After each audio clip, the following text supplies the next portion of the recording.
In Colorado, about half of homes have radon levels that exceed the EPA levels. It's an important thing to test for in any home, and this month is your reminder to make sure you're keeping your family safe. January is National Radon Awareness Month.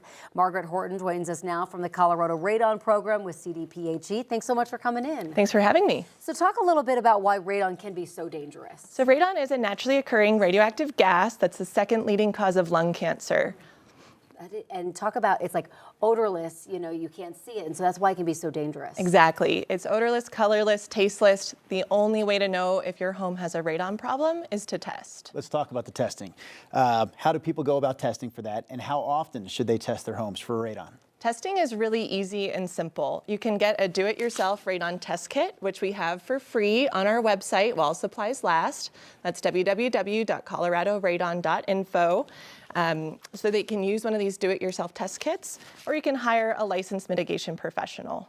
Talk about how simple this test is. You know, people think, oh, I got to test for radon in my home. Right. This is going to be a huge setup and deal, and it's expensive. Not really. No. So this is the test itself. You just set this out on a table or a bookshelf in the lowest part of your home that you live in, and set it out for 2 to 5 days, I believe.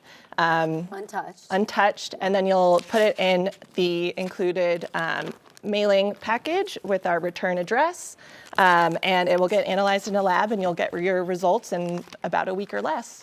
Let's talk about what people should do if their tests come back and shows they do have high levels of radon in their home. This actually happened to me about 7 years ago. We were going through a home buying process, a home inspection. It came back that the foundation or under the foundation had some levels of radon that were deemed unsafe.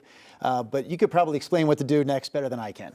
So you'd want to engage with a radon mitigation professional. In Colorado, we have a licensing requirement, so you want to make sure that you're working with a licensed radon mitigation professional. Okay. They'll come out, they'll give you a quote. We recommend getting 3 quotes at least, just to make sure you're getting, you know, a good price.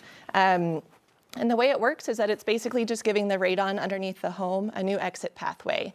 So we will drill a hole in the basement floor or connect to the area in the crawl space and basically pull the radon out from beneath the home before it has a chance to enter the living space. That's exactly what happened to us. There's basically this little contraption outside the home. It was being pulled out. Right next to our air conditioning unit was this radon mitigation unit.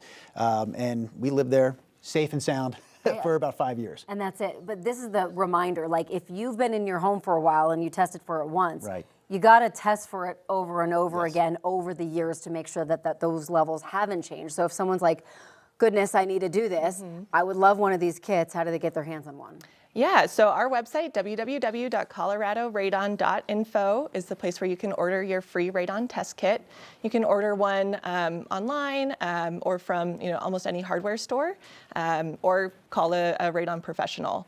And as far as retesting goes, you'll want to retest every 2 years if you have a radon mitigation system installed, just to make sure it's still working, or every 5 years if your levels are naturally low.